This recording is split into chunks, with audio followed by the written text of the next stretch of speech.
Umesh recording studio Jagdishpur.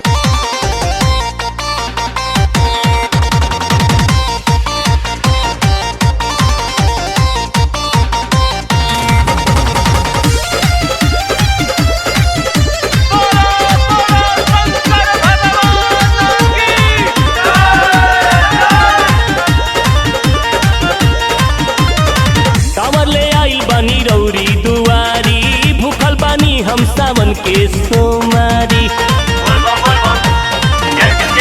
कांवर ले आइल बानी रौरी दुआरी, भूखल बानी हम सावन के सोमारी। इहे को सपना हमर पुराई दिहती ना, इहे को सपना हमर पुराई दिहती ना, कि हमारा लभर से भोले बाबा बियाह करवाई दिहती ना, कि हमारा जान से भोले बाबा बियाह करवाई दिहती ना।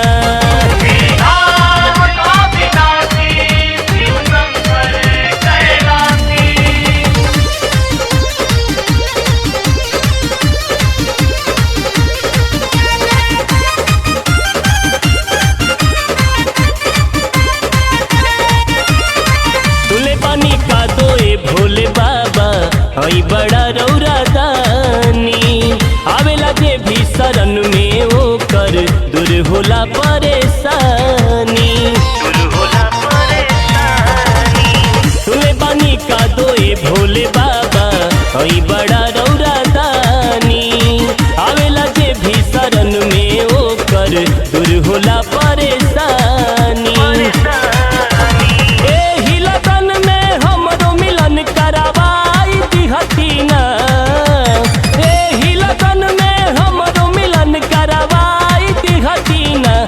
हमारा लभर से भोले बाबा बियाह करवाई दिहती ना, कि हमारा जान से भोले बाबा बियाह करवाई दिहती ना।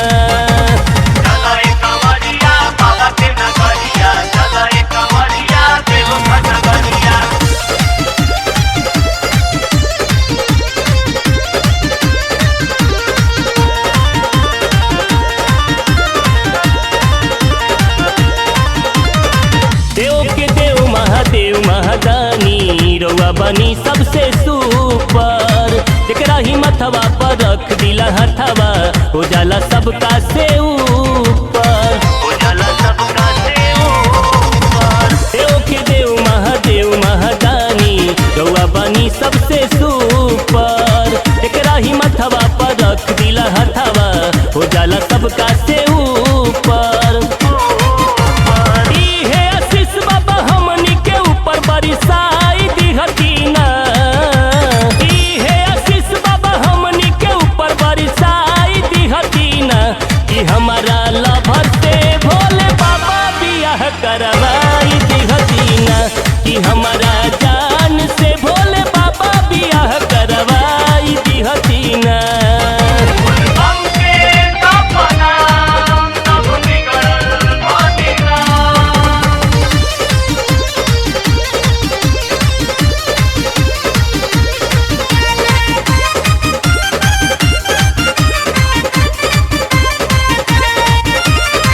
ना मांगी सोना न चानिए बाबा, ना मांगी रउआ से हार हो, चंदन नेपाली अजनेश अजनबी से बनल रहो मोरा प्यार हो। ना मांगी सोना न चानिए बाबा, ना मांगी रउआ से हार हो, चंदन नेपाली अजनेश अजनबी से बनल रहो मोरा